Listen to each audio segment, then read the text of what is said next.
मालिक की ज्यादती से किराएदार परेशान। रसूख के दम पर जबरिया मकान खाली करने को लेकर विवाद।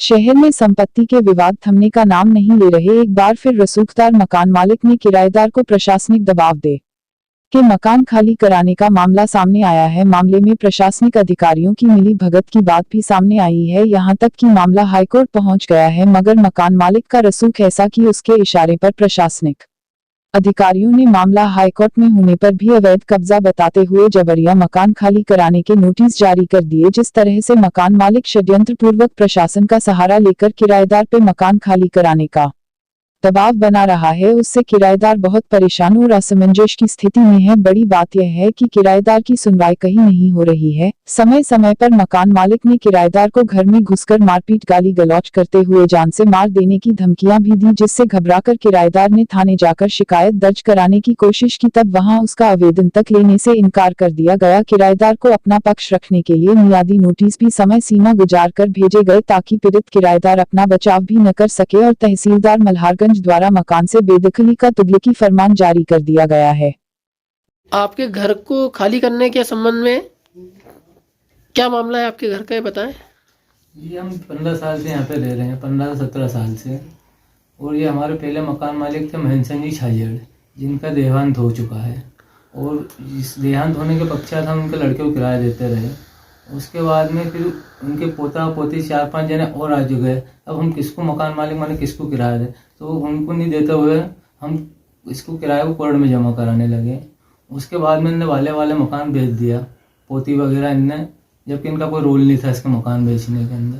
इन लोगों ने मकान बेच दिया है। अब जो जिसको मकान बेचा है वो हमको परेशान कर दिया है। क्या नाम है आपके मकान मालिक? हमारा मकान मालिक जिसको भी इनने बेचा है पूनम सोनी है। पूनम सोनी है। तो ये क्या गुंडे और प्रशासनिक अधिकारियों को प्रशासनिक अधिकारी इनसे साठगांठ करके, क्योंकि प्रशासनिक अधिकारियों के इनके कोई रिश्तेदार हैं उसके अंदर, प्रशासनिक अधिकारी के अंदर।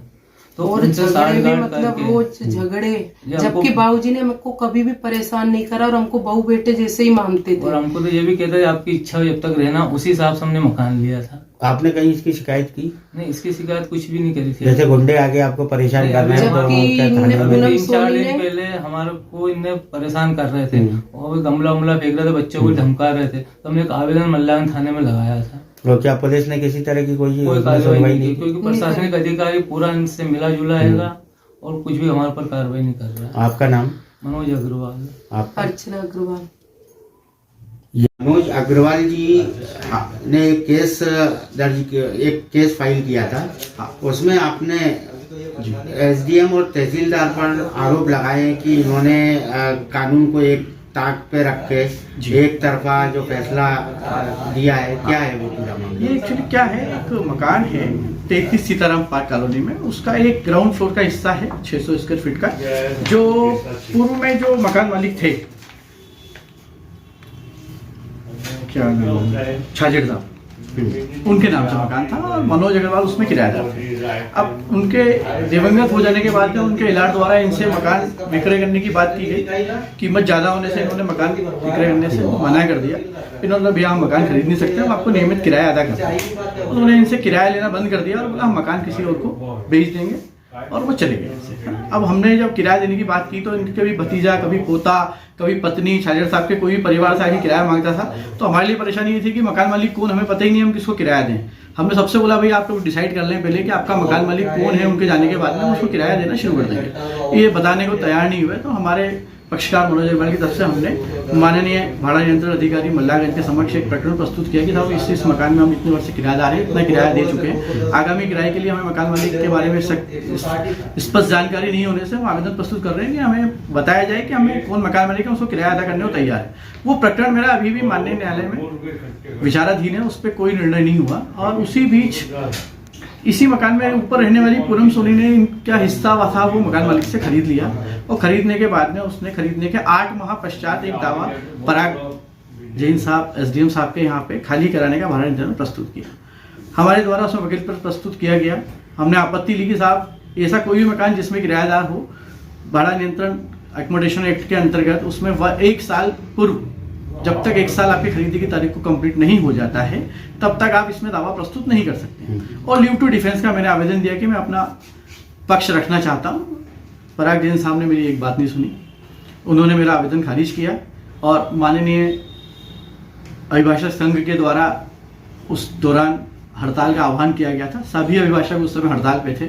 जिस दौरान अभिभाषक हड़ताल पे थे उन्हीं 3-4 दिन के अंदर एसडीएम पराग जैन साहब ने हमारे पक्षकार की अनुपस्थिति डाली। हमारी कोई प्रोसीडिंग में उन्होंने उपस्थिति अभिभाषक संघ की हड़ताल के बारे में कोई उल्लेख नहीं किया और 3 दिन में प्रकरण में बगैर जवाब लिए, वादी की प्रार्थी की बगैर साक्ष्य लिए उसमें आर्डर पारित कर दिए।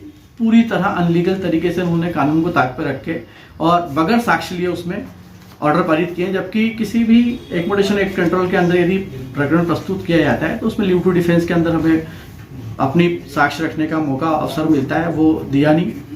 पहली बात तो हमारा कहना था कि प्रकरण विचाराधीन नहीं है क्योंकि इस मकान को क्रय किए 1 वर्ष कंप्लीट नहीं हुआ है। तो उन्होंने 8 महीने में ही उस प्रकरण को ले लिया और संस्थित भी कर लिया, जो बहुत बड़ी टेक्निकलिटी होगी। उसके बाद में उन्होंने प्रार्थी के बयान भी दर्ज नहीं करवाए और उसमें खाली करने के आदेश कर दिए, जो भी टेक्निकल त्रुटि कि भाई पक्षकार जो अपने दावा प्रस्तुत कर रहा है उसके कोई स्टेटमेंट ही नहीं हुए हैं और उन्होंने राजस्व के आधार पर पूरे खाली करने के आदेश प्रस्तुत कर दिए और अपने आदेश में पुलिस बल द्वारा कब्जा दिलाए जाने का आदेश पारित कर दिया। और उसके बाद में 1 मंथ तक कम से कम उसमें हमें नोटिस दिया जाना चाहिए था कि भाई हमको मकान का कब्जा देना है। तो उसमें भी उन्होंने बिफोर 1 मंथ तहसीलदार महोदय वर्षा वर्मा द्वारा एक नोटिस हमें प्रेषित किया गया। हमने उनके समक्ष उपस्थिति दर्ज करवाई। पक्षकार की तरफ से उनसे निवेदन किया कि साहब हमने ये जो ऑर्डर हुआ है ये पूरी तरह टेक्निकल त्रुटि पे हम इसमें हाईकोर्ट जाना चाहते हैं। तो हमें कॉपी, सर्टिफाइड कॉपी जब तक नहीं मिलेगी हम जा नहीं पाएंगे। सर्टिफाइड कॉपी का आवेदन हमारा लगा हुआ है, तो उन्होंने उसमें भी हमें समय देने से मना कर दिया। और जैसे ही हम हाईकोर्ट पहुंचे हमने उनसे निवेदन किया था, हमने हाईकोर्ट पिटीशन फाइल कर दी है। 2 तारीख लगी थी, हमने कहा हाईकोर्ट पिटीशन लगी हुई है हमारी और वर्चुअल होने से हमारा नंबर आने में 1-2 दिन का समय लग सकता है। लेकिन उन्होंने हमारी एक बात भी नहीं सुनी, ना हमें अवसर प्रदान किया और सीधे उन्होंने कल भी हमारी आवेदन खारिज करके तहसीलदार महोदय ने हमें बोला कि मैं बाद में तारीख लगाऊंगी, आप ऑर्डर देख लेना। हम ऑर्डर देखने आज जाते उसके पहले हमारे पक्षकार के घर पे ये नोटिस लेके एक बंदा आया और बोले भैया कल तक हमको कब्जा दिलवाया जाए और पुलिस बल के थ्रू हम कब्जा ले लेंगे। अब हमारे पास 24 घंटे भी नहीं है। हमें ये समझ में नहीं आ रहा है कि पराग जैन साहब को या हर्षा वर्मा साहब को इस प्रस्तुत मुकदमे में इतना इंटरेस्ट है, वो न्यायालय को, कानून को ताक में रख के पूनम सोनी से क्यों इतना हित रखते हैं, उनका क्या संबंध है और चाहते हैं कि इसको तुरंत कब्जा दिलवा दिया जाए। कानून नाम की कोई चीज नहीं है। पर्सनल इंटरेस्ट लेके हमारे पक्षकार से कब्जा छीनकर अपने हितबद्ध व्यक्ति को कब्जा दिलाने के लिए ये दादागिरी वाली प्रोसीडिंग माननीय तहसीलदार और एसडीएम साहब द्वारा की जा रही है। तो प्रमुख बिंदु ये वकील साहब की, जैसे आपने आरोप लगाया कि आपके पक्षकार को इन्होंने एक भी नोटिस नहीं भेजा और डायरेक्ट इस तरह से खाली कराने का नोटिस दे दिया, आदेश दे दिया। नहीं, इन्होंने नोटिस भेजा ऐसा नहीं है। नोटिस भेजा इन्होंने, लेकिन नोटिस के अंतर्गत जब हम उपस्थित हुए तो हमें जो बचाव साक्ष्य का अवसर देना था वो नहीं दिया। ठीक, पहली बात तो मुकदमा संस्थित ही नहीं किया जाना था कि 1 साल के पहले ये मुकदमा प्रस्तुत किए जाने योग्य नहीं था कोर्ट में। 8 महीने हुए थे और उन्होंने मुकदमा संस्थित कर लिया। उसके बाद में वकील हड़ताल पे थे, हड़ताल का फायदा उठा के हमारी अनुपस्थिति डाल के और बगैर साक्ष्य लिए उन्होंने इसमें आर्डर पारित कर दिए। अब किसी भी कोर्ट से आर्डर होते हैं, हम उस आर्डर से असंतुष्ट होकर ऊपर के न्यायालय में जाते हैं। इस प्रकरण में भी हमें उच्च न्यायालय जाने का अवसर था, हम उच्च न्यायालय गए, लेकिन हमारा उच्च न्यायालय में आवेदन लगा हुआ है, पेंडिंग है। लेकिन पता नहीं तहसीलदार साहब को ऐसा पर्सनल क्या इंटरेस्ट है कि वो माननीय उच्च न्यायालय को भी कुछ नहीं समझ रहे हैं और हमारे द्वारा ये आवेदन प्रस्तुत किया गया कि माननीय उच्च न्यायालय में हमारा आवेदन प्रस्तुत है और इसमें सुनने में समय लगेगा, हमें 10-15 दिन का टाइम दिया जाए, अब तो उच्च न्यायालय। लेकिन वो हमारी एक बात मानने को तैयार नहीं होता। बोला आज की तारीख में आपको खाली करना पड़ेगा, नहीं तो 24 घंटे का टाइम दे रही हूँ, आप सामान उठा लो, नहीं तो पुलिस के साथ सामान लाके फेंक दूंगे। उन्होंने नोटिस दे दिया पटवारी के और पुलिस के माध्यम से कि भैया कल आप खाली कर दो मेरे। जबकि मेरी हाईकोर्ट में लगी हुई है, मैंने अर्ली इनका आवेदन भी हाईकोर्ट में प्रस्तुत करने जा रहा हूँ इस नोटिस मिलने के बाद में कि साहब मेरा यदि सुनवाई नहीं की गई तो मेरे पक्षकार अपने बच्चों और परिवार के साथ रह जाएंगे। जबकि हम कानून के नियमों का पालन करने को तैयार है। माननीय न्यायालय या उच्च न्यायालय जो भी नियमानुसार कार्रवाई होती है उसे पूरी तरह सहयोग कर रहे हैं और हमें समय अनुसार जो प्रोसीडिंग होगी वो करके जो माननीय न्यायाधीश कर रहे हैं उसके पालन में तत्पर। आपका नाम? मेरा नाम राजेश है।